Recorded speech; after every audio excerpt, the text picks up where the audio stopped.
Привет, дорогие друзья, любителям сладенького. Сегодня, возможно, понравится этот рецепт. Это домашний мармелад из варенья. Варенье у меня вишневое, ягодки я убрала, а остальную массу слила в стакан. Понадобится вот все, что у меня на столе. Желатин в том числе. Желатин вот у меня такой. Сколько чего класть в рецепте, понятно, что дам все на экране. Ну, а сейчас включаем плитку, выливаем туда варенье. Оно у меня жидковатое, как раз то, что надо. Теперь выливаем стакан воды. Ну и ждем, пока закипит. В это время, пока готовится тут варенье, основа для мармелада, теплой водичкой заливаем желатин. Он у меня в баночке. Заливаем так, чтобы он набух, а потом его импульсно разогреть в микроволновке. Желатин у меня быстрый, поэтому я его сейчас импульсно разогрею в микроволновке. Поставила баночку в микроволновку на самой большой мощности. Мощность у меня 700 у моей микроволновки, самая большая. Ну и разогреваем импульсно. То есть, опачки, он уже почти, видите, готов. Еще.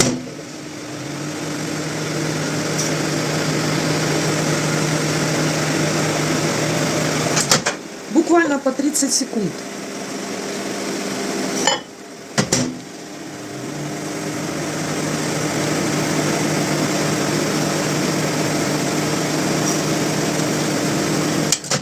Главное, смотрите, чтобы он не закипел. Еще совсем чуть-чуть. Вы можете на водяной бане его, паровой, в смысле. Все. Это дело у нас готово. Тут у нас все закипело. Даем немножко остыть, совсем чуть-чуть. И будем заливать наш желатин. Итак, в варенье с водой я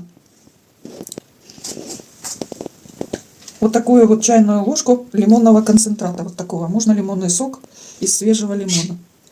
Теперь добавляем уже желатин распущенный. Вот такой вот жиденький. Сюда его полностью выгружаем.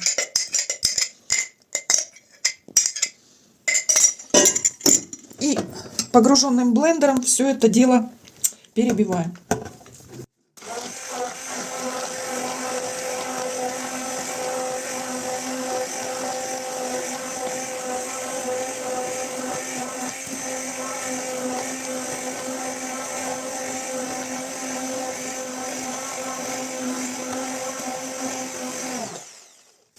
Все.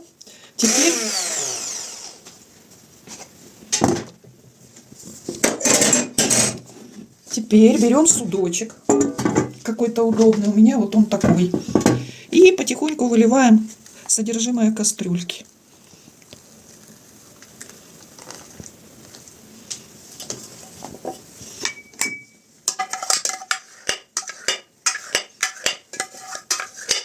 Так, это у нас мармеладик такой. Даем ему на столе остыть. Потом накрываем крышечкой сверху. Или, ну, у кого нет крышечки, пленкой, кулечком, чем угодно. И вставим в холодильник. Вообще его можно вставить в холодильник на 3 часа. Но так как я делаю вечером мармелад, то достану я его утром, чтобы обвалять в сахаре. Вот такая мармеладка получилась. У кого есть форма, будет даже здорово. Есть в форме там мишек, в форме маленьких сердечек. Все это актуально, особенно для деток, когда делаете, еще особенно вместе с детками, делаете вкусный мармелад. Кто не хочет сахар, можно взять кокосовую стружку. То есть все что угодно. Смотрите по вкусовым качествам. То есть если мармеладка кисленькая, соответственно, можно сахар. Если мармеладка очень сладкая, то лучше кокосовую стружку. Ну, а теперь можно резать. И каждый кусочек можно ромбиками, можно вот у кого что, на что фантазии хватит.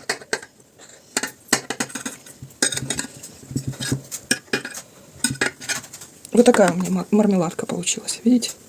Здесь я взбивала, здесь пеночка у меня. У меня мармеладка кисленькая. Соответственно, будет вот так выглядеть в сахаре. Ну, вот мой мармеладик готов домашний. Ну, как видите, вот так это выглядит. Что хочу сказать. Делая дома такие вещи, вы, по крайней мере, будете знать, что в этом мармеладе есть, какие продукты. Очень несложно, очень быстро. И главное, интересно приготовить что-то вкусненькое. А деткам вообще будет интересно. А на этом все. Всем пока-пока. Приятного аппетита.